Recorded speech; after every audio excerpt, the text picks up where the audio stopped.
తెలంగాణ మరి ఎల్బీ నగర్ అంటేనే కంప్లీట్గా ఉద్యమానికి పూరిటిగడ్డగా చెప్పొచ్చు. తెలంగాణ ఉద్యమంలో కేసీఆర్ గారు నవంబర్ 29 నాడు ఎప్పుడైతే దీక్ష కూర్చున్నారో అదే రోజు మరి శ్రీకాంతాచారి తమ్ముడు ఆనాడు ఆత్మ బలిదానం చేసుకోవడం జరిగింది.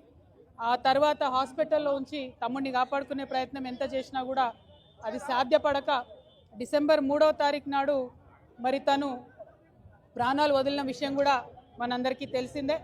ఒక పక్క దీక్ష, ఇంకొక పక్క ఈ బిడ్డలు చేస్తున్నటువంటి త్యాగాలు, ఇంకొక పక్క వారి స్ఫూర్తితోని యావత్తు తెలంగాణ కూడా రగిలి ప్రతి ఊర్లో కూడా దీక్షా శిబిరాలు వెళ్ళడం, ప్రతి ఊర్లో కూడా ఆడబిడ్డలు బోనాలు బతుకమ్మలు ఎత్తుకొని ప్రొటెస్ట్ చేయడం, విద్యార్థులు అన్ని యూనివర్సిటీల్లో మరి పోరాటం చేయడం, ఉద్యమకారులు ఎక్కడికక్కడ పంతం పట్టుకొని ముందుకెళ్లడంతో ఇవాళ రాష్ట్రాన్ని సాధించుకున్న విషయం మనందరికీ తెలిసిందే.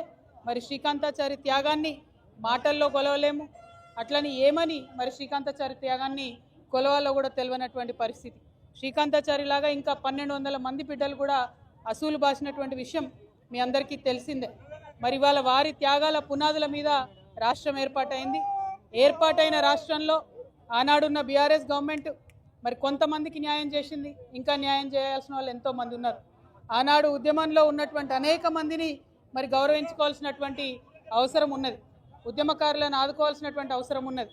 మరి ఆనాడు ప్రభుత్వం అమరవీరుల పేరు మీద మంచి స్తూపాన్ని నిర్మించింది, కాకపోతే ఏ ఒక్క ప్రాజెక్టుకు కూడా మరి ఏ ఒక్క అమరవీరుడి యొక్క పేరు పెట్టలేదు. మరి ఇప్పుడు కాంగ్రెస్ ప్రభుత్వం వచ్చింది, వాళ్ళు అదే చెప్పొచ్చిండ్రు, మేము అమరవీరులను గౌరవిస్తామని చెప్పిండ్రు. కానీ రాజీవ్ గాంధీ పేరు, ఇందిరాగాంధీ పేరు, ఆఖరికి మన్మోహన్ సింగ్ పేరు పెడుతున్నారు. కానీ ఏ ఒక్క పథకానికి కూడా శ్రీకాంతాచారి పేరు పెట్టాలన్న మనసు మరి కాంగ్రెస్ ప్రభుత్వానికి వస్తలేదు, ఆనాడు బీఆర్ఎస్ ప్రభుత్వానికి కూడా రాలేదు. ఈ ఒరవడి మారాలి, నిజంగా త్యాగం చేసినటువంటి వాళ్ళ పేర్లు చరిత్రలో నిలబడాలి. దానికోసం మనందరం కూడా ప్రయత్నం చేయాలి. ఒక పక్క మన బిడ్డలు రాష్ట్రం కోసం మన ప్రాణత్యాగం మనం చేసుకుంటే, సినిమా యాక్టర్ అయిన పవన్ కళ్యాణ్ ఆనాటి నుంచి ఈనాటి వరకు మనకు వ్యతిరేకమే. ఇవాళ కూడా ఆయన మాట్లాడుతున్నాడు, తెలంగాణ నాయకుల దిష్టి కళ్ళతోని కోనసీమ పాడైందంటున్నాడు. మనం ఎన్నడూ దిష్టి పెట్టలే, కోనసీమ బాగుంది, కోనసీమ ఎట్లుందో అట్లా తెలంగాణ కావాలనుకున్నాం తప్పితే ఏనాడు కూడా తెలంగాణ బిడ్డలకు మనస్సు చిన్నగా ఉండదు, పెద్దగా ఉంటుంది, పెద్దగా ఆలోచిస్తాం. మేము ఇప్పుడు కూడా చెప్తా ఉన్నాం, పవన్ కళ్యాణ్ గారు మా రాష్ట్రం ఏర్పడి 12 సంవత్సరాలు అయింది.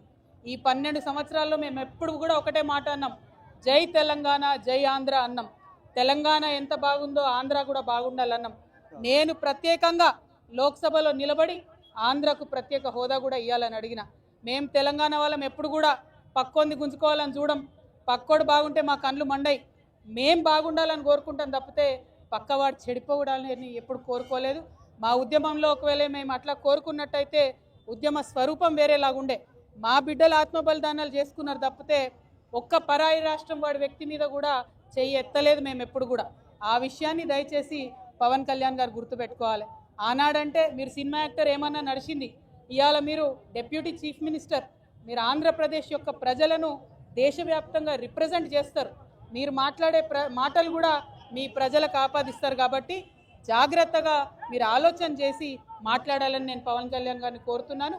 మరి అదేవిధంగా రాష్ట్ర ఉద్యమంలో అమరులైనటువంటి వారికి మరొకసారి మనస్ఫూర్తిగా నివాళులర్పిస్తూ ఉద్యమకారులకు సంబంధించి 250 గజాల జాగా, పెన్షను, అదేవిధంగా గుర్తింపు కార్డు ఏదైతే కాంగ్రెస్ ప్రభుత్వం ఇస్తా అన్నదో డిసెంబర్ 9 నాడు ఖచ్చితంగా అనౌన్స్ చేయాల్సిందే.